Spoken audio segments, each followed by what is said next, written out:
century.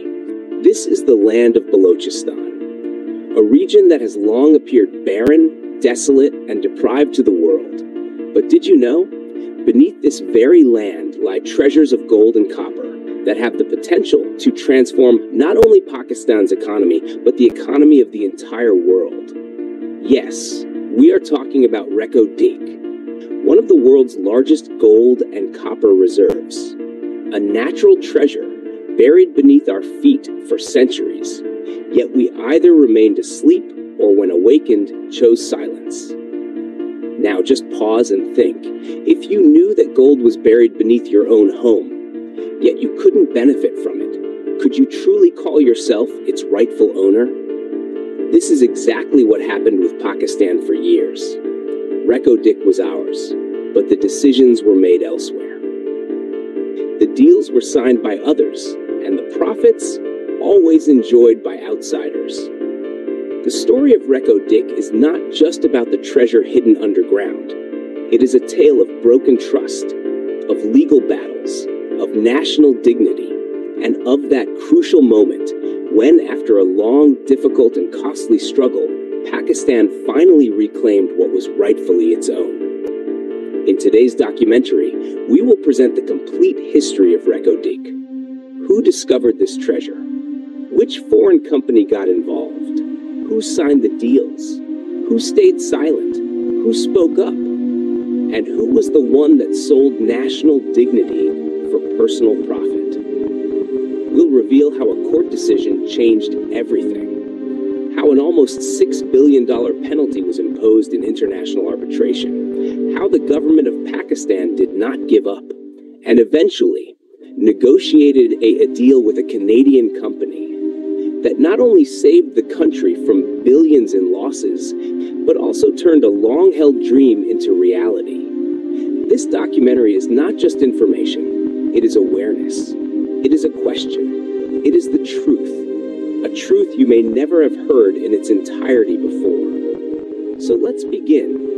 Let's journey into the scorching deserts of Balochistan, where the mountains remain silent, but the treasures hidden within them are ready to speak to us today. This is Reko Diq, a defining chapter of our identity, no longer to be read in silence, but to be echoed across the world. Balochistan, the region of Pakistan known for its vastness, silence, and natural beauty. But beneath its rugged mountains and deserted valleys lies a secret, a treasure that remained hidden from the world's eyes for centuries. This is Reko Diq, a name perhaps unfamiliar to many before, but today it stands at the center of Pakistan's economy, politics, and national pride. Reko Diq is located in the Chagai district of Balochistan, a remote and desolate area where nothing is heard but the whispering of winds and the rustling of sand. Yet beneath this silent land lies one of the world's greatest treasures: gold, copper, and more. According to experts, the estimated reserves contain 15 million tons of copper and 26 million ounces of gold. These figures are backed by reputable sources, such as the Tethian Copper Company and the Geological Survey of Pakistan. Their market value runs into hundreds of billions of dollars. Yes, this is not fiction, it's a fact. A fact that first came to light in 1993, when the Australian company BHP began mineral exploration in the region.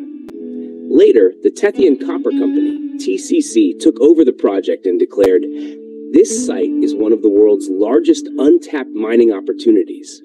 But where there is treasure, there is also conflict." And that is exactly what happened with Reko Diq. In 2006, the company applied for a mining lease. But in 2011, the Balochistan government rejected this application, citing national interest. This decision pushed the matter into international arbitration. In 2019, the International Center for Settlement of Investment Disputes, ECZ, imposed a penalty of $5.9 billion on Pakistan. It was a moment when not just Pakistan's economy, but also its dignity was on the line. But that's when the story took a dramatic turn.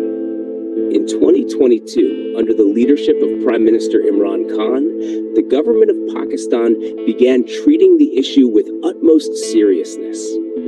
Negotiations were reopened with the Canadian mining giant Barrick Gold, and a new agreement was finalized. And this time, Pakistan and Balochistan secured a direct 50% share, which means the treasure is no longer a dream. It's turning into a reality. This agreement is more than just a project. It's a national triumph, a symbol that when we stand united, even global pressure, legal complexities, and capitalist powers cannot bring us to our knees. Today, Reko Diq is not just a name, it's a question. Will we become the true owners of our resources, or continue to dance to the tunes of others? This documentary is the story of that treasure, the story of hope, and the declaration of a commitment that we will no longer remain silent. We will speak, we will show, and we will claim our rights, our land, our wealth, ourselves. A hidden treasure in the rocky terrain of Balochistan that remained silent for decades. This land is not just rich in minerals, but is now the focal point of global investment interest. In this story, the most crucial roles were played by the companies. These are the entities that recognized the wealth hidden in this wilderness, conducted research, and revealed its global significance. In the early 1990s, the first international company, BHP Billiton, showed interest in Reko Diq. This is one of the world's largest mining companies. BHP carried out initial geological surveys and confirmed the presence of large reserves of copper and gold. Later, the project was transferred to the Tethian Copper Company, TCC, a joint venture between Canada's Barrick Gold and Chile's Antofagasta Minerals. TCC conducted further drilling, sampling, and feasibility studies, proving that this region holds some of the world's highest grade copper and gold. But when the company applied for a mining license in 2011, the Balochistan government rejected the request. This sparked a legal dispute between TCC and Pakistan. TCC filed a case against Pakistan at ISID, claiming that Pakistan had violated their legal agreement. After nearly 8 years of arbitration, in 2019, CICSID ruled in favor of TCC and imposed a penalty of $5.9 billion on Pakistan. This was the largest international fine ever imposed on Pakistan. It triggered not just a financial crisis, but also raised questions about investor confidence in the country. The situation was grave, and it was at this point that Pakistan's state machinery stepped in. Prime Minister Imran Khan prioritized the issue and initiated fresh negotiations with Barrick Gold, one of TCC's original partners. In 2022, these negotiations led to a new agreement. Under this deal, Barrick Gold resumed its role in the Reko Diq project, and this time, Pakistan emerged as a joint stakeholder. As per the agreement, 50% of the project now belongs to Pakistan, with the Balochistan government playing a prominent role.